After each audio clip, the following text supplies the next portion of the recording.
Marc Davis with the Blastmaster Karis One. Yeah. BlackPegasusMusic.blogspot.com.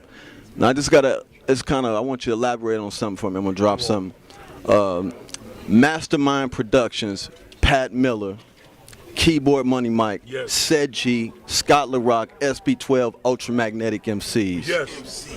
Yes. And a relationship with Boogie Down Productions. I ain't waited 15 years plus to ask you that. Damn. Well, here's Real the talk. relationship. On 166th Street in Boston Road in the Bronx, I was in a homeless shelter there. Scott LaRock was the social worker at the shelter, and I was one of the clients. There was another guy named Funk Master, the original Funk Master from a graffiti crew called the Rascals.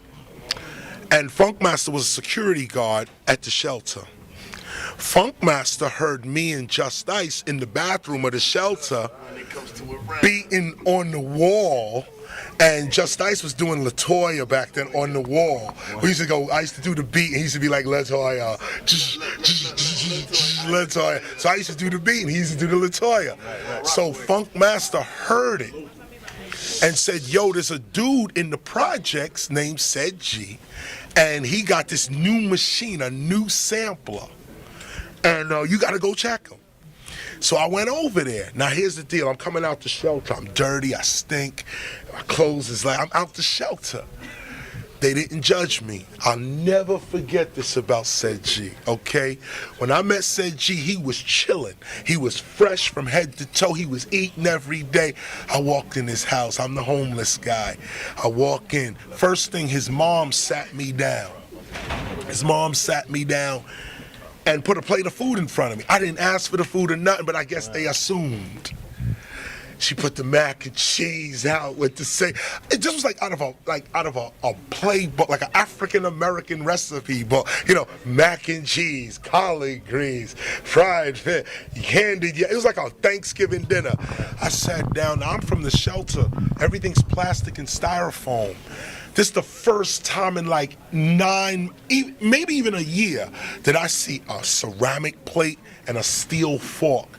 And I never forget, my hand couldn't adjust to the fork. I couldn't pick the fork up because it was a steel fork or silver or whatever it was. But I was so used to little plastic forks and styrofoam like for about a year. So I'm sitting in Ced-Gee house. His mom's come lay out the food. I almost bit the plate. Dude, I was like, yo, I scarfed that down. Anything Ced-Gee said at that moment, if he said, yo, go up the block and kill that dude, I was out. Yeah. Sure, if he said, yo, I need you to do, anything he said at that moment, I was with it. Luckily, he said, yo, spit your rhyme. No problem. I start lacing him. Start giving him stuff about nuclear war and the universe and Malcolm X, and he was like, yo, ain't nobody rhyming like that. I didn't know. I said, these are my rhymes. This is how I get down. So Ced-Gee was like, yo, you got to, come on, I got to record you tomorrow. I came back the next day. I'm in his room. This time now he brings like 5, 6 other MCs. Kool Keith is like 11 years old. Kool Keith is like, bro, he's a little guy running around listening to us rock. Like, this is just amazing me, like Kool Keith is now.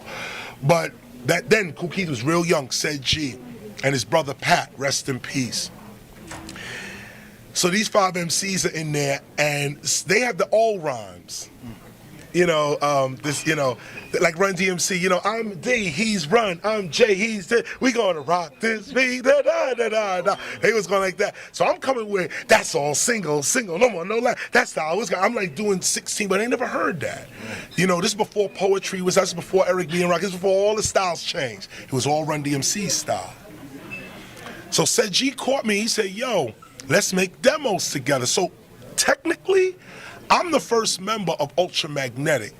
Technically, it could have easily, if Ced-Gee said, no, I don't want you to go with Scott LaRock, you should be here. I'd be like, I'm sorry, Scott, I'm here with Ced-Gee. This is what, I was focused on Ced-Gee, and it wasn't about the music, it was about the food.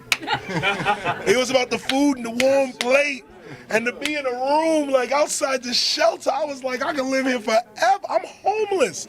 Dude invited me in his bedroom. You know what I'm saying? I mean, I know this might not mean anything to anybody, but when you homeless and somebody invites you in their house and you living in the street, I was like, love, dude, what forever, whatever. And so it just so happened, he meets Scott. And then Scott start handing him records and say, I want you to chop this up. I want you to sample this. I want you to play this. So Ced-Gee would get the records from Scott and he would chop them up into what you now hear as Criminal Minded. Ced-Gee produced that whole album, other than The Bridge Is Over and maybe Elementary. I produced The Bridge Is Over. Scott did Elementary. But everything else on that album, is Ced-Gee. The program, even the second Bridge Is Over, the original Bridge Is Over was me, but the second Bridge Is Over was Ced-Gee. And Greg Nice from Nice and Smooth. When I was doing The Bridge Is Over, Greg Nice was there at Alert, and everybody was just adding their pieces. Like we did it in one take. So it's like I jumped up, I just started. The bridge is over. So as we were going, we'll get back to that. We'll get back to that. We'll get back to that. I had to switch. You sound like 50. You sound like 50. That's what he said. He's like, yo, I was from Queens. I'm moving here, 88, man. Hey, so how come you never got a chance? You didn't do an Ultra never? Oh. We got one more question. Last one. Come on, quick. How come you and Ultra never recorded together? I don't know. I don't know. I would have been, with cool people. I don't know. You know what? And I'm going to say this right. I don't know. Because anytime Ced-Gee asked me to record, I'm there. If he said record a full album for me right now, 2013, it would take me all of a weekend. Okay. To really get that in.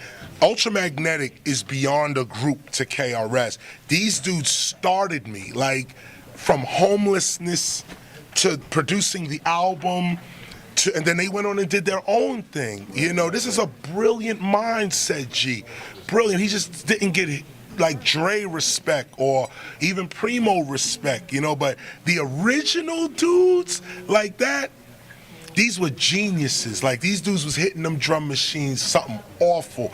And all their sounds now is to be sold on a disc. Right. Pro Tools and Serato got everybody's sounds on a disc. Right. That's what's up. Right. My man Chris, man, enough respect for that. Good brother. looking, no doubt. That shit got real. No doubt. That was it. Big up Ced-Gee. What you got?